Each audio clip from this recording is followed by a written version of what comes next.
Emma Walker was 17, restless, and desperate to leave the small town of Silverbrook. By day, she was a high school senior, balancing exams, college applications, and endless arguments with her stepfather. By night, she stared at the ceiling of her upstairs bedroom, headphones muffling the tension of the house. Her stepfather, Carl, wasn't violent, not yet, but his temper carried a weight that made Emma's stomach clench whenever he raised his voice. Her mother, fragile and withdrawn, often stood silent in the kitchen while Carl's words cut the air like knives. Emma felt trapped in a home where her own voice didn't matter. She started sneaking out at night. Not far, just across the quiet fields, down the back roads, sometimes to the edge of the woods. It wasn't rebellion. It was survival. Under the moonlight, she could breathe. On a cool autumn night, Emma set out again. She carried a flashlight, though she rarely used it, preferring the moonlight to guide her. The air was thick with the smell of wet leaves, and the distant sound of dogs barking carried across the valley. Halfway down the dirt path, she noticed something strange. A single shoe lying on the ground. Small, pink, the kind a child might wear. It hadn't been there before. She bent to look closer, but a sound froze her, the crunch of footsteps behind her. When she turned, the path was empty. Emma told herself she was imagining things. The woods had a way of turning shadows into shapes, silence into whispers. But as she walked further, her nerves tightened. She began hearing things. Faint laughter, not joyous, but sharp, like someone mocking her from the trees. The beam of her flashlight caught glimpses. A pale hand curling back behind a trunk, the glint of eyes reflecting light. Her phone buzzed in her pocket. She pulled it out, but the screen showed only one message from an unknown number. Don't run. Her breath hitched. She spun in a slow circle, scanning the trees. Nothing. Then her phone rang. The number was hidden. Against her better judgment, she answered. At first, only silence. Then, in a voice that was not quite male or female, just hollow. We see you, Emma. Keep walking. She dropped the phone, her hands trembling. By the time she picked it back up, the call had ended. But the flashlight revealed fresh footprints in the dirt ahead. Small, barefoot, leading deeper into the woods. Emma turned to go back, only to hear footsteps rushing from behind.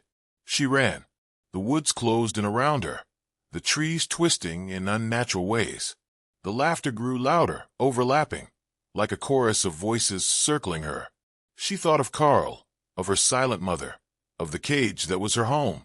But now, the outside world was a cage too, and something had just locked the door.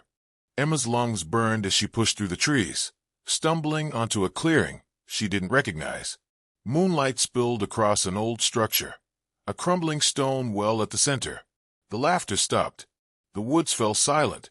Then, from the far side of the clearing, figures emerged. Small at first, then more, stepping out of the trees one by one. Children, dozens of them, their eyes glowing faintly, their skin pale as ash. They moved slowly, their bare feet silent on the grass. Emma backed toward the well, clutching her flashlight like a weapon. Stay back, she shouted, her voice breaking. The children didn't stop. Their mouths opened, but no sound came. Instead, Emma's phone lit up in her pocket. The same message repeated over and over. Don't run. Don't run. Don't run. She remembered the shoe she found on the path. These weren't children, not anymore. Emma forced herself to look into the well. Darkness, endless and cold, stared back at her.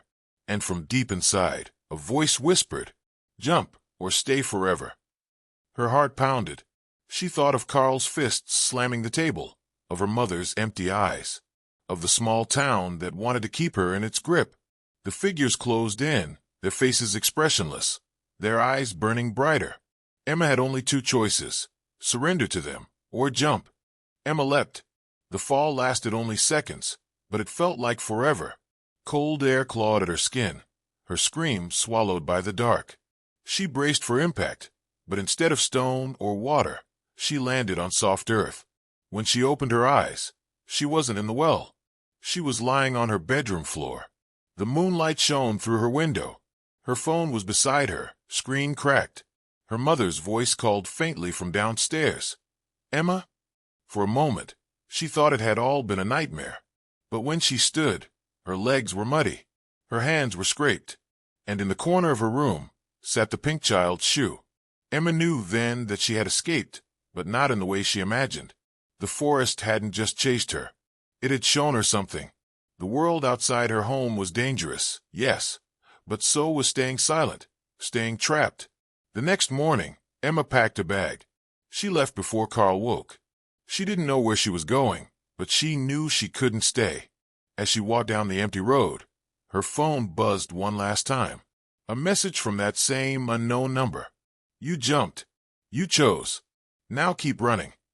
She looked back once at the town of Silverbrook. Then she kept walking into the rising sun.